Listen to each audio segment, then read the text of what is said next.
This interview is thanks to the generosity of the Roxie and Azad Joseph Foundation. I'm Kathleen Noneman, and this is Friday, September 28th, 2018 in Reno, Nevada. And today we are interviewing Dorismae Weber. Doris, you've told us that you're known as the trailblazer. Yes. And so would you tell me, where did this trail begin? Which trail? How's that? Well, where were you born? I was born in Chicago, Illinois, January 12, 1929, at the beginning of the Depression time. And I stayed there for a couple of years, and as a family, we moved back and forth between Buffalo, New York, where my father had been born, and Chicago, Illinois. And part of that was my mother's mother lived in Chicago, and she wanted to be near her. My dad's mother lived in Buffalo, New York, and was a very strong German, and demanded her sons be there with her, so we fluctuated back and forth. But one of the primary factors of that movement was the Depression. My dad was uneducated and illiterate. He was a laborer, a worker. And my mother barely read, again, no education.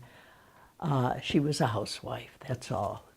And so we just fluctuated back and forth so he could make money to help us. And as kids, we were not totally aware. We just knew that we moved from one place to the other because most of the time there wasn't enough money to pay the rent. So we would move out, move to another place. One of the funny things about Buffalo is where we lived, which was a highly Polish and German immigrant area. Many of the people there worked for Nabisco Shredded Company, the old Nabisco Company, my grandfather and my mother.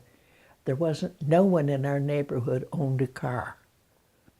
And as young kids, every time an automobile came down the road, we'd run out to the curb and holler, "There's a car coming, there's a car coming." And we'd all try to figure out what it was. It was fun. Our milk was delivered by a horse-drawn cart. Our ice was delivered by a horse-drawn cart.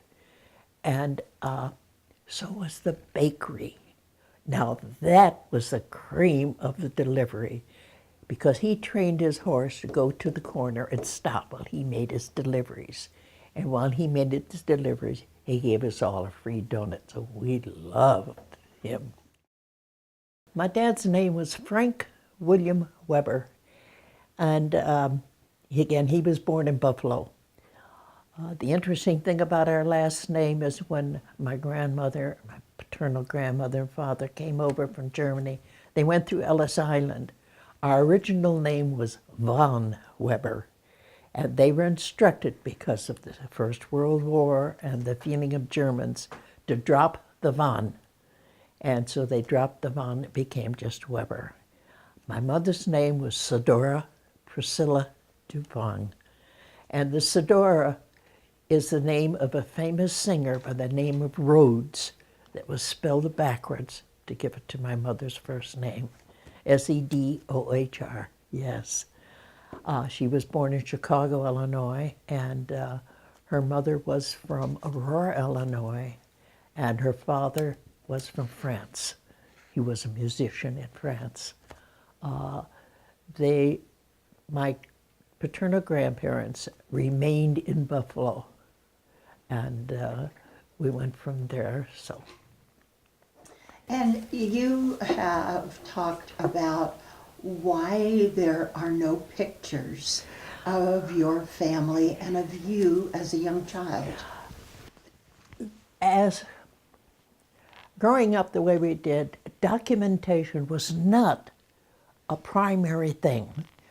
Our primary thing was survival. And I can't say it any other way. It was survival. So we never had a camera. As hard as this is to say, we never had pencil and plain paper in the house. How about books? Never had a book in the house. No one read. Magazines? No, nothing. Newspapers? No, no. And if we had anything like that, my dad could only read a couple of things. My mother briefly, but communication, that kind of media was never a thing. The most popular thing in our house was the radio, because my mother was a musician. And what instrument did she play? The piano. But she played not because she'd been trained, but today we would probably have called her a protege. She played by ear. You sang the melody, or she heard it on the radio, and she sat down and played it. And was that, do you think, a big part of her life? It was her only part of life. It was the only thing that made sense to my mother. Otherwise, and these are difficult things. There wasn't any other interest in my mother's life except music. My father was the kind of man who was so strict. It was his job to work, to provide, to entertain. So he forbid her to entertain outside the house. And what about schooling? Where did you go to school? I started school in Chicago, and then we moved to Buffalo, and I went to second grade in Buffalo schools. And I will say this, the New York schools at that time were incredible. I had a second grade teacher who I've never forgotten, Mrs. Nims, who wore a full black dress that went from the neck all the way to the ankles, and a little Peter Pan collar. And she would go to the blackboard, shake her arm, and the sleeve would fall down, and she would proceed to write across, and you could have put a straight edge on the top of her P's, S's, M's, and N's. Her writing was exquisite, and she taught us penmanship with a ruler. Move that over. She was great. I've never forgotten her. And is that when you learned to read? Yes, yes. And she kept informing me that you need to read, you need to read. And it was exciting. It was exciting to find it. And were you the oldest in your family? I was the oldest. I had two brothers, one who was just 2.5 years younger than me. And then very late in life, my mother had a third boy, Bob. And so there was Sonny, there was myself, Sonny, and Bob. And did you help to raise Bob? Yes, I did. He actually became, by law, my ward much later in life, yeah. Sonny and I were very close. We palled around together, and when I went to school, he was old enough to go to school at the same time I did. So it was a protection thing, you know. I would protect him, and if there was any problems, the teacher would call me. For instance, he had a tendency to fall asleep very quickly, and I'd often get a call and say, "Would you please wake your brother up?" So anyway, yeah. And did you have a regular household by that? I mean, were you on a set schedule? Or No. Were things disruptive? Things were haphazard, particularly because we moved so much from one apartment to this apartment. We moved from Buffalo to Chicago, Chicago to Buffalo, back and forth. I knew the inside of the Greyhound bus like nothing you've ever known. And it was quite often when there was friction in the family, particularly when we were in Buffalo, my mother decided we would go to Chicago. Then we would go to Chicago, we would change schools, we'd be there for a couple of months. Then we would go back to Buffalo and go back to school and so forth. And we were just going back and forth. And what influence do you think that had on your life? The influence was that as I started to grow, it was difficult for me to establish some sort of, how would you say, some sort of a pattern in my living so that I had a program that I could accomplish things.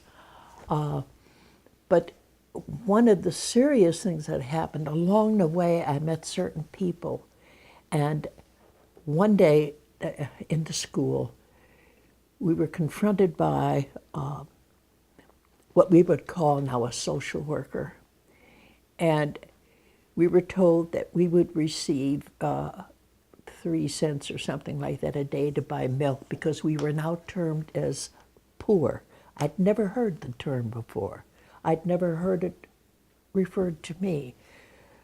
But that stigma stayed with us, my brother and me, all the way through school.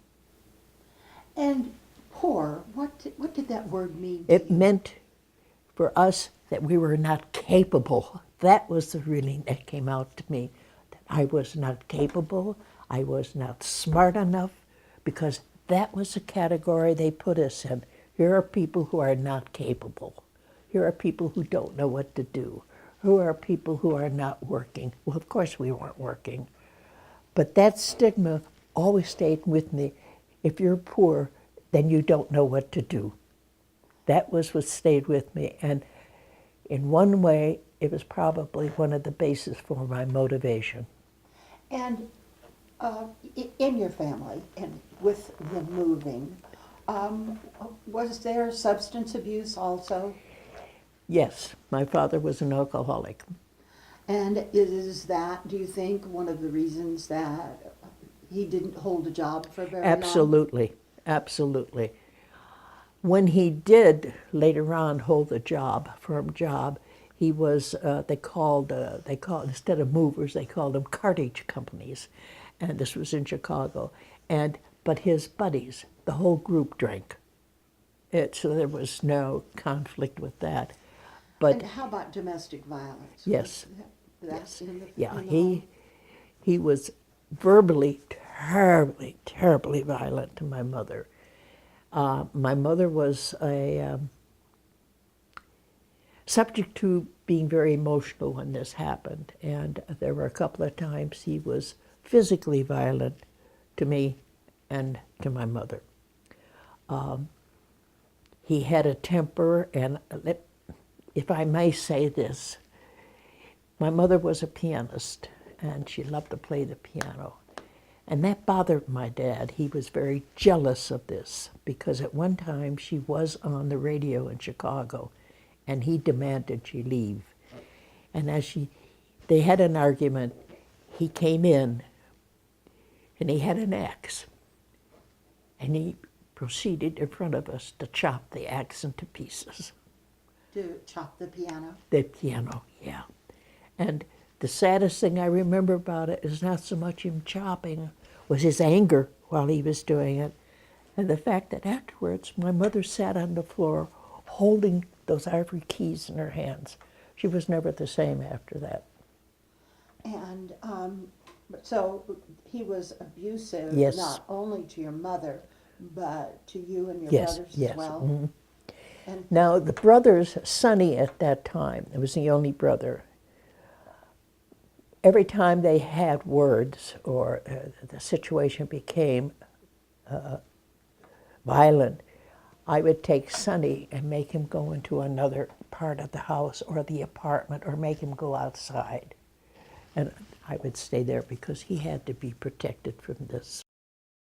And with all of this background, you've indicated that this is what motivated you to do something different with your life. Right, because the motivation came from several people I met along the way who were what we termed them educated. These are people that had been to school, learned to read and write and read. It was the books that they had in their houses. I knew then that the only way out of what I was in, my situation, the only way it would improve is if I educated myself, if I had an education. And that stayed with me very early. I was still in grade school when I decided I had to go to school. It was the only way to get out of this. And were your brothers similarly motivated? Sonny, not so, but I taught him to read as I went along, and he learned, and he became quite a book person himself. When he was in the Marine Corps, he always had a pocketbook in his back pocket, so I was proud of that. He was not the best student, but he got through. And how did that motivation play out? What did you do then to become educated? The only way I can explain that is that I never missed school. I was there every day and did what I could. And the learning, they helped me get a library card. And one of the first books I ever took out of the library that excited me beyond anything was The Call of the Wild by Jack London, of all books. You know, and my friends, the other girls were reading Mary something Barker Nurse, or not me, it was Jack London, The Call of the Wild, The Last of the Mohicans, that sort of thing. I wanted something that was strong. And that was something that stayed with me, was to become strong, become determined, and able. I wanted to be able. My mother was not equipped for life. She was not able to do anything. Anything happened, panic set in, and that was it. To give you an example, we went to the movie and someone hollered fire. My mother jumped up immediately, was ready to run, and I had to grab her and sit her down and make her stay there until we found out what was going on. When she became pregnant with Bobby, the last child, she tried to self-abort, and it didn't work. And then she came to me and told me she never wanted him. That influenced her attitude to him, and he became my child. And was he a product of rape? Yes. So there was marital rape Yes. in this household Yes. as well. Yes. Where did you go to high school? When I finally graduated from grade school, I was determined to go to one school. And there was an all-girls public high school in Chicago called Lucy Flower Technical High School. And I went there. I had never been so content in school in all my life. My principal, Dr. Talgard, was out of a book. Tall, strong, determined. She spoke 4 languages that we found out. She had a PhD, but she conducted herself in such a way, when she stood on the stage, it was a very strong lady, and I thought, I want to be just like her. I want to be just like her. I want to be able to read, to write, and to study. And she kept saying, ladies, always be a lady, but be determined. And I thought, okay, always a lady, but be determined. How to be a lady was never anything I learned. I loved the open spaces. I loved to run. I loved to be outside. And so being a lady didn't handle that too well. Anyway, but I was determined. And what did you study in high school? What were you prepared to do? Well, in high school, there was a curriculum they had, and I will say Chicago had an incredible curriculum. At that time, when you went to school, you had to choose if you were going to go to college or if you were going to get married, because most women got married in 1945 and 46 from school. I chose the college curriculum. Before I graduated from high school, I had an introduction course to physics, to trigonometry. I had learned to fix. They had a class for maintenance for girls. I learned how to fix a lamp, change a light bulb, how to make a lamp, and how to do things like this. I had biology, I had history, classes they don't teach anymore. And one of the best classes I ever had was humanities, because we read and we listened to music. This was the time in my life when I discovered classical music. And I can tell you now, without classical music, I would not be here. And I know you were interested in baseball. Oh, yes. How did that Oh, how did yes. that happen? That happened very early when I had a stick and a ball out in the street. How's that? And that's where I learned. I thought it was the greatest thing in the world because all of my energy could go into hitting that ball. All of my determination could be get around that base. And as it continued, I had the opportunity to spend one season professionally playing with the Parachute Bloomer girls in Chicago, Illinois. The Parachute Bloomer Girl. Yes. And what is Parachute? It's just the name of the guy that started this. And he was a friend of Wrigley, believe it or not, that started. Girls baseball was very important, and because of the Korean War we didn't have, and the Second World War we just didn't have enough men. And so we became quite the thing. I was very honored to play one season pro. I was semi-pro all the time. But And had you played baseball in high school? No, we didn't have baseball in high school. Girls didn't have sports the way you have now. I played outside in the parks. I Right. became associated with the park system. We had the Chicago Boys Club that girls could join, and that's where I played ball, learned to play checkers, and learned to be very dominant when I played checkers. I'll bet you were a great checker player. And the All-American Girls Pro Baseball League, did you just play primarily in Chicago? Yes, or because throughout I the could not Midwest? afford to travel with the team. Because at the time I was doing that, my mother and father had separated, and I was the sole support for my mother and my brother. So And how did you support them? I mean, what was your job? they didn't separate until after I graduated from high school. So the day after I graduated from high school, on Thursday morning, Friday morning, I was at Ma Bell in Chicago working as a telephone operator. And this is how I started supporting. But the money was so little, we lived in 1 and 2 rooms all the time when they separated. And by this time, Bobby had been born. So Bobby was born in 1941 or 2, I believe. And what year did you graduate from high school? 1946. And then you went to work for the telephone company. Right. And what was your job there?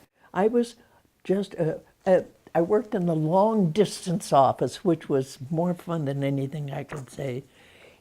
Because of the limitation of communications and so forth, if you made a long distance call, which was beyond a certain point in Chicago, it had to come through us. Then we made the call to the local company because they didn't have a direct account. And this was more fun than anything. You know, you'd get this call, I want to speak to Joliet, Illinois. Well, they weren't connected yet. So you would ring the operator in the office there and say, I need to have a long distance call for Mr. John. Well, you'll have to wait. And you'd hear her put the telephone on the table, the door open and close, someone holler, then they'd come back and say, Mr. Johnson will be here in 5 minutes. Johnson would come into the office and pick up the phone. Or they'd go to the local store. And we had a lot of fun with those calls because you'd sit there for a half hour waiting for someone to ride over to so-and-so, ride back with them so they could answer the phone. It was a lot of fun. And do you remember what call that you took that was to the farthest out place? No, ma'am, not really. I think what was important is for the small outlying towns, there was a place in Ames, Iowa, and the girls were on duty all night. And because they were there alone, they were locked in. And every hour they called us to let them know everything was all right. So we'd get this call, and she'd say, hi, Ames 101, okay. We say, all right. So I was working nights, and we became friends with them. Well, one night, one of the operators who became a dear friend, Flo, and I decided we were going to take the bus to Ames, Iowa. So we went to Ames, Iowa to meet them. We got locked in at night. We called everyone in the world we knew for nothing. I mean, everyone. We'd call and say, who are you? I'm Doris Weber. Well, this is long distance, but that's okay, you know. Had a wonderful time, came back. And how long did you work for the telephone company? I worked there probably 2.5 to 3 years, and financially it was not enough to take care of the family. And were you union? No, I didn't join the union because at the time they were having a strike. If I joined the union, I had to walk out, and I couldn't afford to be without. So they offered me an assistant supervisor's position, which automatically excluded me from joining the union so that I could continue working. I left there. I found a job working in a factory to a man, oh God, he was wonderful, who invented a system for extruding plastic, the kind that you have around wires, the whole wires, or tape. Or he had a system for making this, and we worked there all day. It was hard work because you could not shut your machine off once you started it because you reached a temperature which melted the plastic. We got it in big bags, and it would go through a hopper and come out, and then would come out through a die that he had manufactured for size and so forth. And you had to regulate the temperature and so forth. So we worked straight through without lunch or coffee breaks. It just, the way it was done. But I was able to make enough and go over production rate to save more money for the family. And that was all right. And it's probably I learned one of the biggest lessons of my life. I started having difficulties trying to establish some sort of identity of who I was. And it continued and continued to the finally, I didn't show up for work without a phone call or anything. And the man fired me. I had never been fired in my life or since. And how old were you? I was out of high school.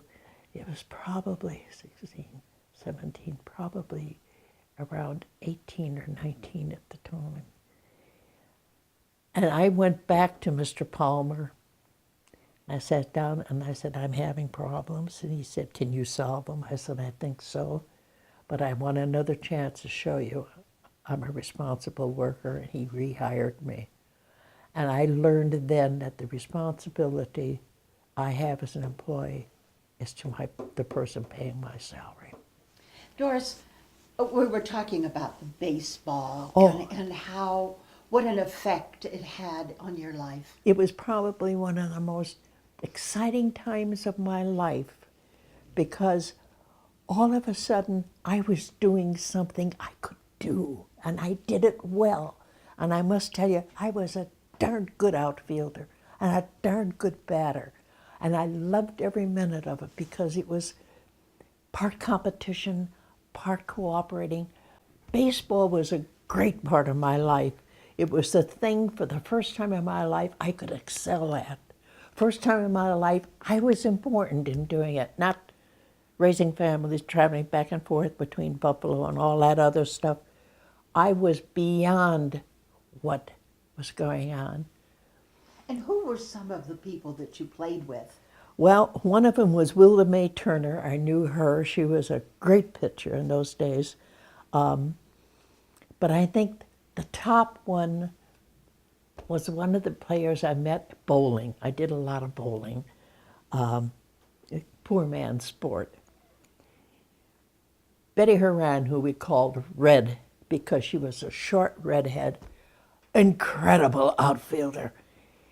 We became friends, and it was through her that I was able to acknowledge, admit, and accept that I was a lesbian.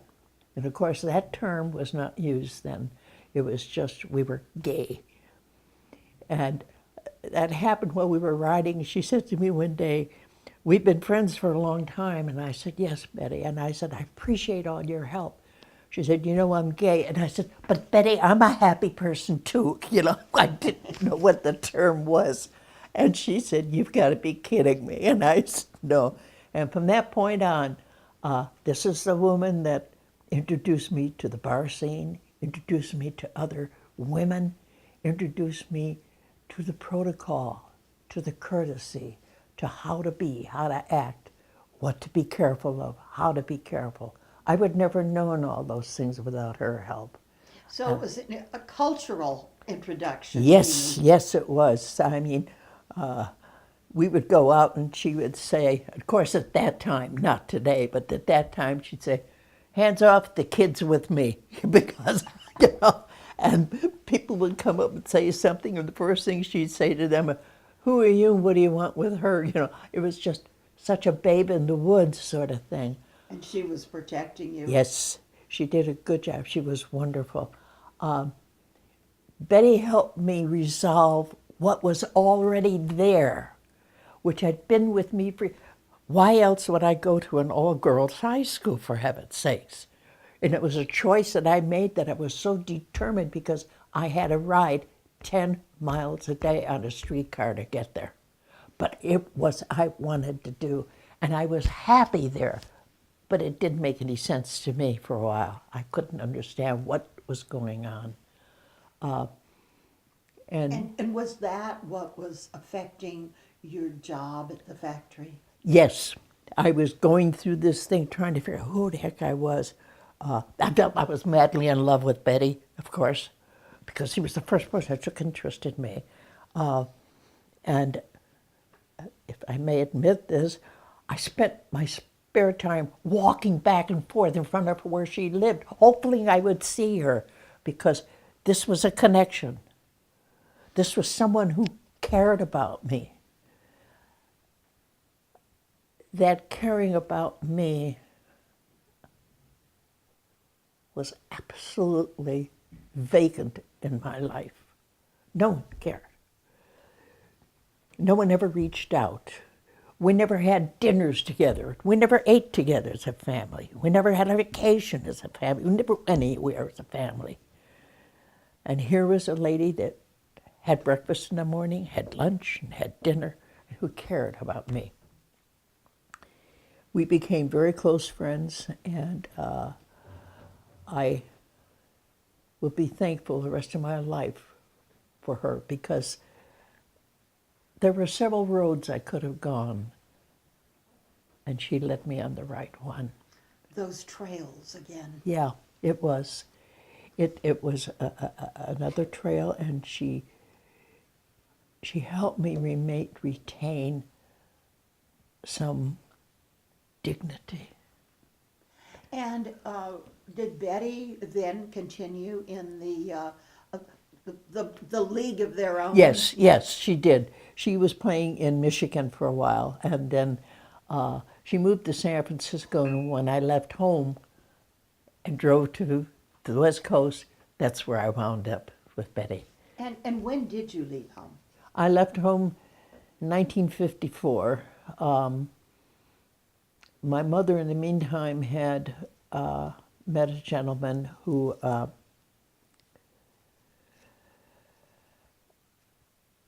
was 25 years younger than my mother, and he lived with us, and it was sort of a horrible arrangement because he wound up raping me. I could not tell her.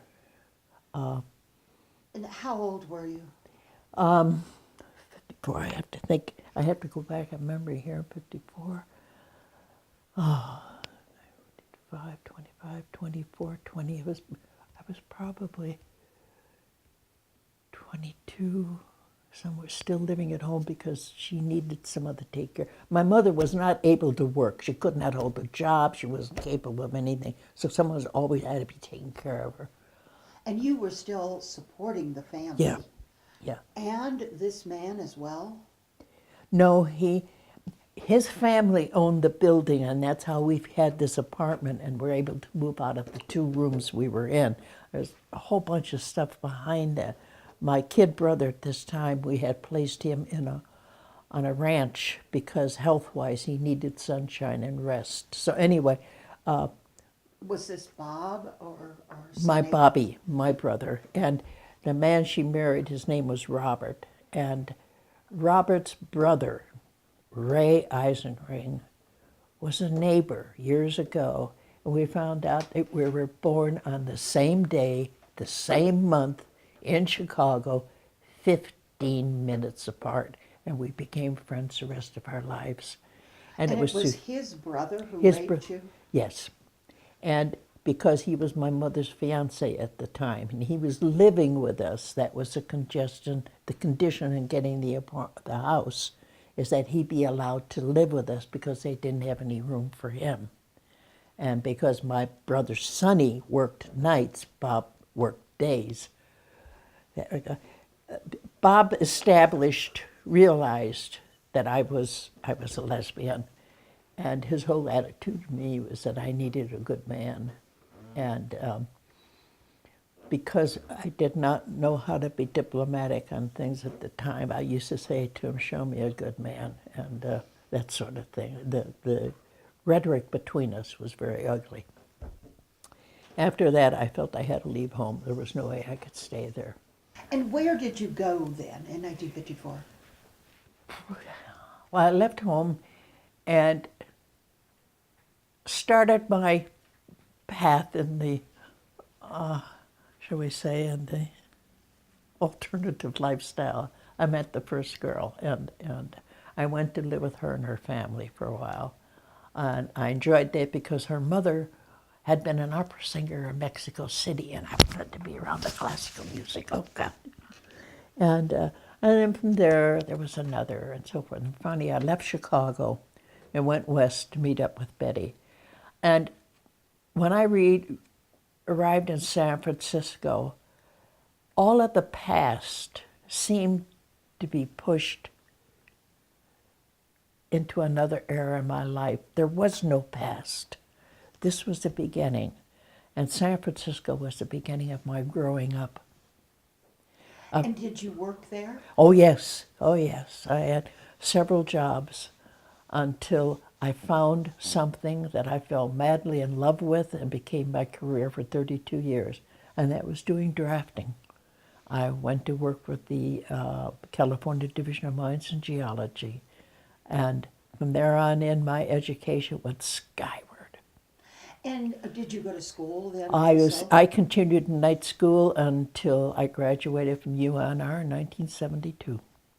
Wow. And how did you then happen to come to Reno? I was transferred to Southern California. I passed an exam and became the first female to be the supervising draftsman for for the State Lands Division in California. And unfortunately, I worked with geological engineers who were involved in the petroleum industry, the San Pedro offshore drilling problem. And it was always 8 hours a day proving you were capable. And when some of them were intuitive enough to figure out my lifestyle, it became even more challenging. And how did they treat you when they discovered that or felt that you had an alternative lifestyle? For the most part, that I had a mental problem. So they thought you were crazy. Yeah, that I needed help, that this was abnormal. And of course, I've had all that before. They weren't saying anything new that I had, that there was something wrong with me, and you know. And so every day you went to work with colleagues who thought you weren't capable, so some of and them that weren't, you yeah. were crazy. And so I had to prove all the time that I was capable of what I was doing. And part of the problem, I still hadn't graduated yet. I still didn't have my degree, and that didn't give me any, I'd say something, and you're not a college graduate, you don't know what you're doing. And yet I knew almost as much of them because I was working in the field. I was learning from them every day and going to school. And I did a lot of my classes at night school were classes for my job. I took oil well drilling projects, how to read an oil an oil well sketch, and I went out to visit the oil fields and the platforms just so I could absorb what was going on. And then to tell me I didn't know what I was talking about was, let me explain it this way. Let me give you this story, and then you'll know. When I went to Homestake Mining Company, again as the first supervising female for a drafting department, one of the gentlemen came in up Pat, and he said, "Can I reproduce this?" And I said, "Yes." I said, "What are you going to do with it?" He said, "I'm going to give you my report." And I said, "Well, who drafted it before?" He said, "Who cares?" I said, "You can't print someone else's work. You need to put in a label here and say who this came from, why you're using it." And I said, "Besides, the legend is wrong." And he said, "What do you mean it's wrong?" And I said, "You don't put the most recent material at the top of your legend." He said, "How do you know that?" And I looked at him. I said, "What do you think my job is? How do you know that?" I mean, I've been working in the profession for years, and that explains the attitude. Right, so they didn't treat you with respect. No. And That must have been really hard. and I have to admit that part of the reason was my attitude didn't help, because every time they came in, I was on my defense. Every time they talked to me, I felt I had to defend myself, and there were times that we had confrontations that were screaming confrontations. And I wish I had known more about how to handle myself. It would have made things easier, I think. But And so you worked for the state of California for over yes, 30 years? for over 12 years, yeah. Right. And I passed their examination, became the first supervising female in that state lands. But it was like going to school every day for me because I loved geology. And I met two of the most incredible women in the world there, Mary Hill and Betty Aganoff. Both of them were graduate geologists in a field that was a man's field, that women didn't take geology courses then. And they came out and they went to work, and they were incredible. And I worshiped them because they helped me so much. I was able to work in the editorial department for a while, as well in the drafting department. And Mary made sure that I could get out in the field when they went out in the field, which was the most exciting part of your day, was to go out in the field. So they motivated me. My continuing education was motivated again by these two people. Betty Aganoff was a remarkable woman. She was German, she spoke German, she sang in the choir in German, and was a lady from one end to the other. Where Mary Hill and I always looked like we came out of the field with the cows. Not Betty. Betty could go through a storm and look like she just stepped out of the bathroom. I mean, just an elegant lady. So did you retire from that when you came to Reno? Is that? No. I left because I had been transferred to Long Beach. That's where I got the supervising job, and I hated Southern California. By this time, I had a partner. Caroline and I had met in San Francisco, and we were together 24 years.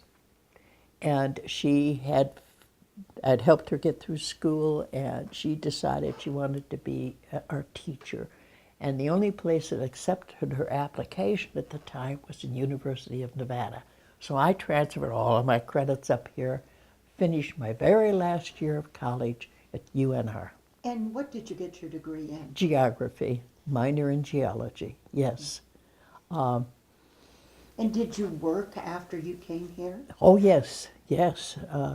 I went to work for the Bureau of Land Management for a while. I was doing contract work. That is, in Reno, many of the geologists were working as a offshoot of the main company. Mobil Oil Company would have an office here, that sort of thing. And what year did you come to Reno? Reno, I had here in 1960, I think it was 1969 because I graduated in 72. And that is something that has always bothered me. I graduated in the winter, so there wasn't any ceremony. And I often felt I never really made it because I never walked down the aisle, got my diploma that way. And it's been my one wish all my life that I could walk down the aisle and really put a closure to this 30-some years of school. It never happened. So in my dreams, every time I hear the pomp and circumstance, I walk and I'm okay. So anyway, yeah, and I worked there. And then I did some freelance work for a gentleman, Martin Booth, who's well known in this area as a geologist, and he convinced me to open my own business, and I did. So Caroline and I formed a business, and we did drafting for all these small companies that were around for years. And what was the name of your business? Well, let's see, I think we started out as Weber Norris, and that was it. There was just nothing major, not elaborate, just this was Weber Norris Drafting Service.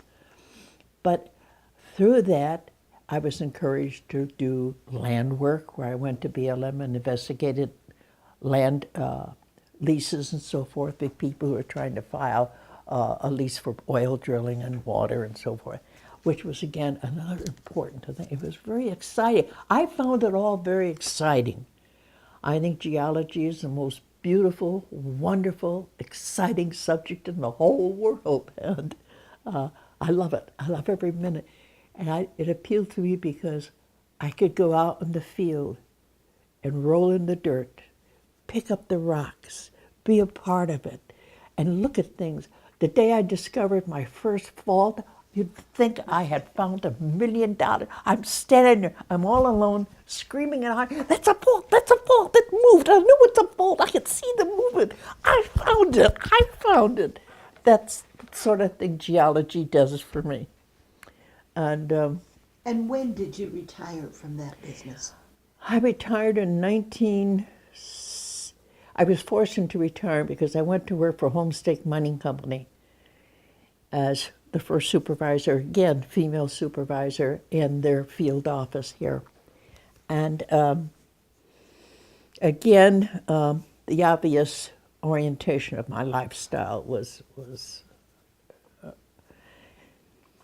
when I was hired, I applied for the job, and I was hired. I found out later on that they hired me at almost $10,000 less a year than the man that had applied. And the man who hired me took the drafting department aside and asked the women, this story was told to me by one of the workers, how they would like working for a lesbian. So before I even walked through the door, the whole place knew who I was. And it became, again, a battle. And what did these battles do to you?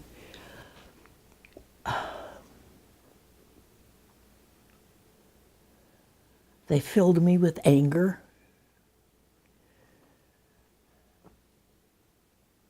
A lot of anger. So when I became active in the gay rights movement, the civil rights movement, my anger had a place to go because I was so furious over the injustice.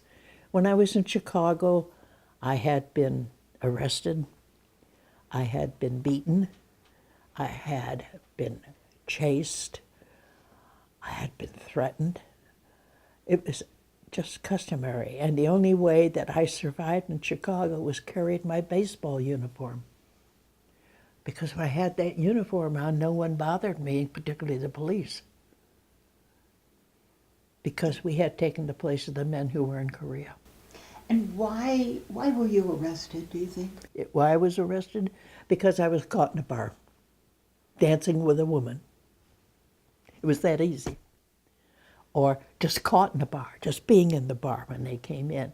Was it a so-called gay bar? Yes, oh yes, yes, yes. So There wasn't, what I think people don't understand, it wasn't like we could go to a restaurant and sit and talk to each other, or help each other out with their coat, or look at each other with an intimate look.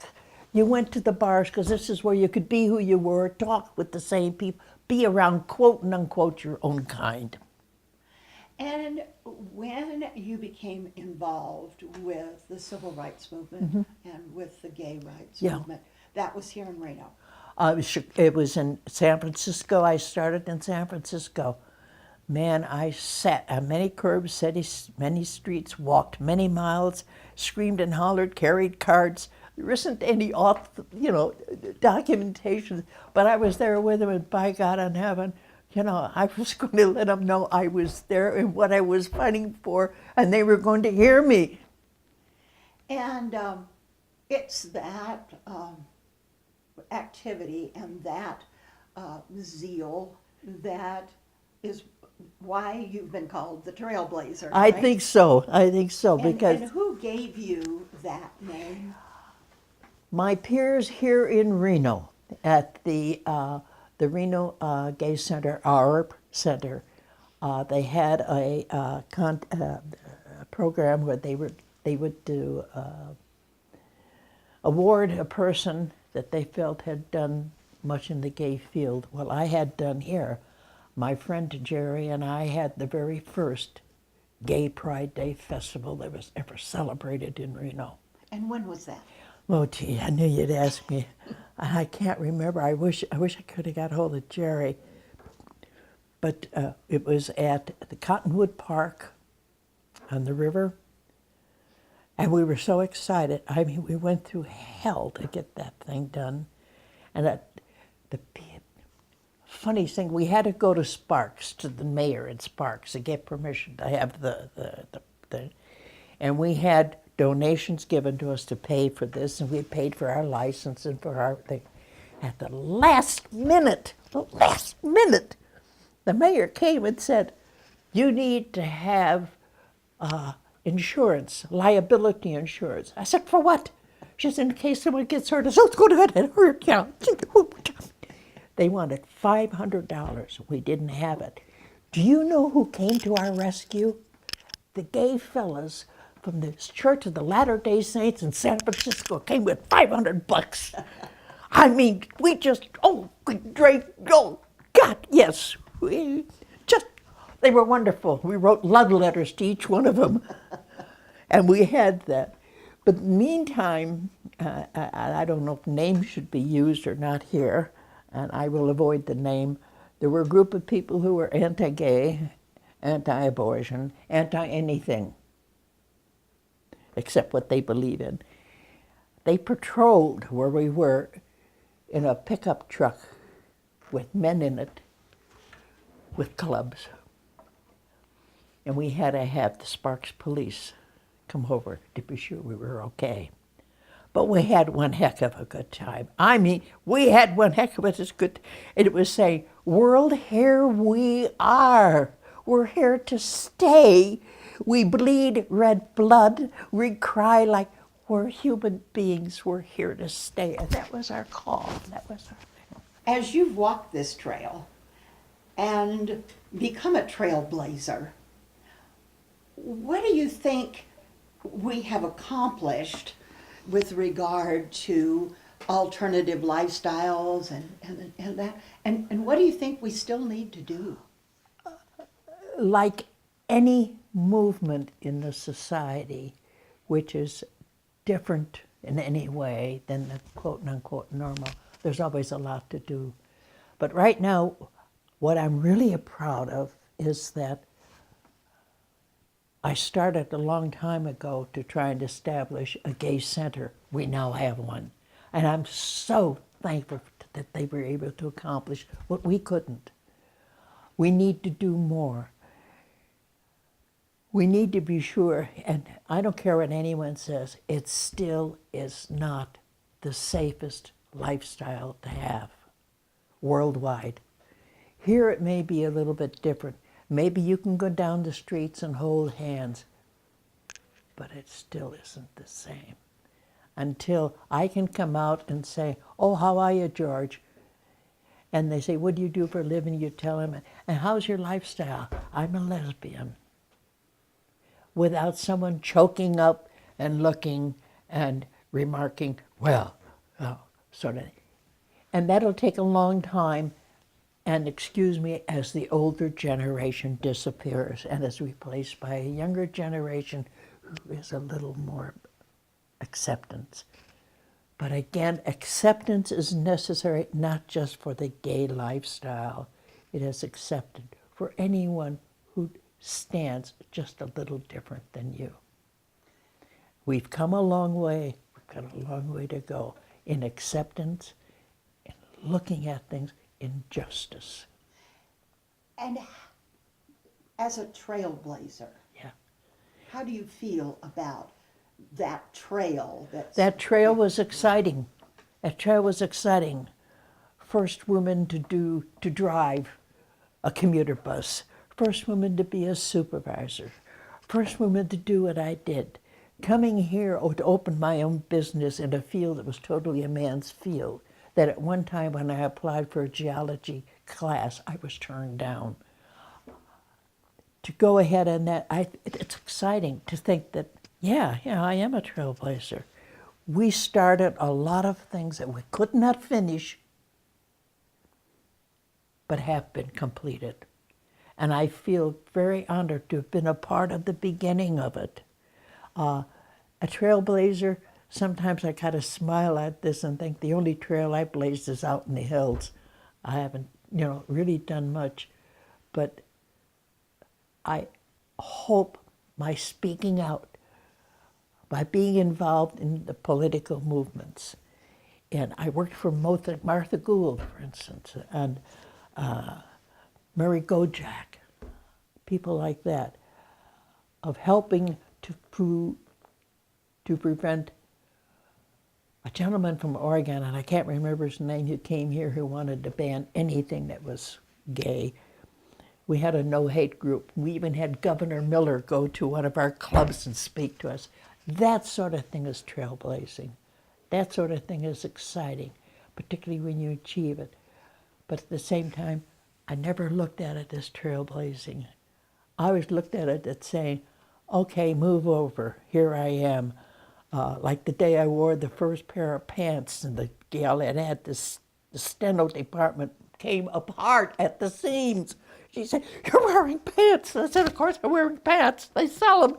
You can't do that to my steno group. I said, yes, I can, So the next morning, everyone in the steno group appeared in pants. I thought she was going to have a heart attack. We literally had to take her by the hand and take her to the restroom and rescue her.